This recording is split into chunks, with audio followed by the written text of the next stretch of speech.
তো ক্যাম্পাসে একটা ইভেন্ট চলতেছে যেটার নাম হচ্ছে শিকড়, যেটা তোমরা কম বেশি আমার রিলে দেখেছো। এখানে বাঙালি ট্রেডিশনের সবকিছু তুলে ধরা হয়েছে। এটা ছিল বায়োস্কোপ, আর ইনি হচ্ছে জোকার সেজেছে আর বায়োস্কোপ দেখাচ্ছিল। তো এরপরে আমরা দেখলাম এখানে ভাগ্য গণনা চলছে। মিঠু হচ্ছে ভাগ্য গণনা করতেছিল, অর্থাৎ এই টিয়া পাখিটা। আমার কাছে খুবই মজা লাগতেছিল মানে এইসব অ্যাক্টিভিটিস দেখে। মানে বাঙালির আগেকার যত সব ট্রেডিশন আছে সবকিছু এখানে তুলে ধরার চেষ্টা করা হয়েছে, হুইচ ওয়াজ কোয়াইট ইন্টারেস্টিং।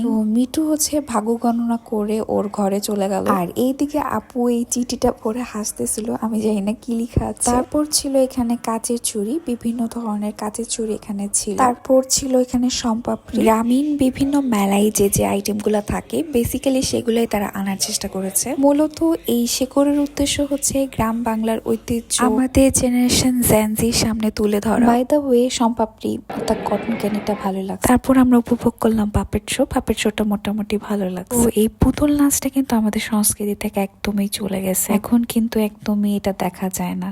তো এই আইডিয়াটা নিয়ে আসা আমার কাছে অনেক ভালো, ইউনিক একটা আইডিয়া। তারপর এখানে ছিল মাটির কিছু জিনিস মানে ঐতিহ্য। ওর এখানে ছিল নকশি কাঁথা, এক একটা কাঁথার দাম চাচ্ছিল 2100 টাকা। হাতের কাজগুলা কিন্তু দেখতে খুব ভালোই লাগে। ওর এখানে ছিল চায়ের একটা স্টল, আর ছিল বাগরখানি। আমার কাছে মনে হয়েছে এটা মশলা চা। তো লাস্টে আমরা বাগরখানি আর চা খেলাম। আর রায়ুবিতে কিন্তু সবকিছুর দাম অনেক বেশি। এই এক পিস বাগরখানির দাম নাকি 40 টাকা। তাও ট্রেডিশন এনজয় করলাম।